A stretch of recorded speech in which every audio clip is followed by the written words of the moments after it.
Here's the best reasons to go visit Yokohama in 2025. Whoa, Rick, what the hell, man? What do you mean Yokohama? Gundam's not even there anymore. Why would I go there? Chill out, let me tell you. Yeah, the giant Gundam statue that moves is not there anymore. They took it out. Now it's somewhere in Osaka and it'll be ready somewhere around the end of May, maybe in June.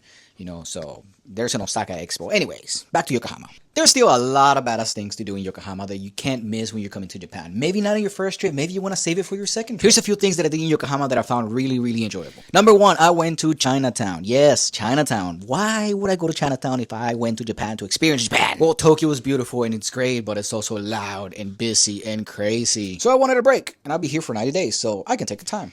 The Chinatown, it's vibrant, it's moving, it's beautiful, it has a bunch of different culture, it has a bunch of badass souvenirs, and all the delicious food you could ever want. So go and try the food. Number two, Cosmo World. Of course, I gotta go to Cosmo World. Why? Because they got a giant Ferris wheel, one of the biggest one in the entire world, where I can see Tokyo, I can see all of Yokohama, and if you're lucky, you will be able to see Mount Fuji if the day is clear enough. Also, if you really love to see things from high above, there's Marine Tower, where also you get a chance to see Mount Fuji. I went when it was cloudy, so I could barely see the shape at the end, and the camera doesn't really show it that great, but I didn't have to trust me on that one.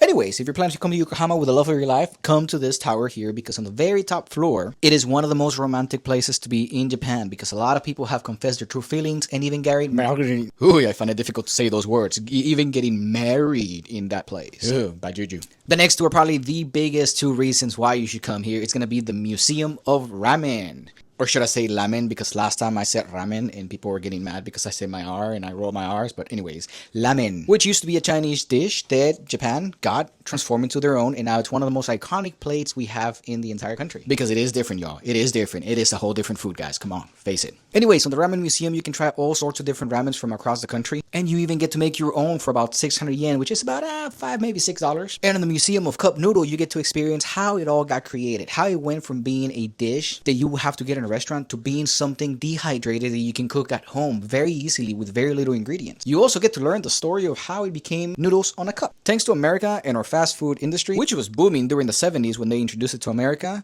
they decided to make it quick, and the only way to do that is to put it in a cup. And we in America ate that up. It later became so famous, now it's one of the biggest food companies in the entire country of Japan. And then the last one, once you're good and ready to go back to the train station so you can go back to Tokyo, don't forget to take a trip on the Rail Air Cabin on the way back to the station. You're gonna enjoy the view, especially if it's dark. You'll be able to appreciate the Ferris wheel and all of its thousands and thousands of lights shining and flashing in the vibrant light city of Yokohama. So tell me, now that Gundam's not in Yokohama, would you even go visit? Let me know in the comments below and follow me for more things to do in Japan.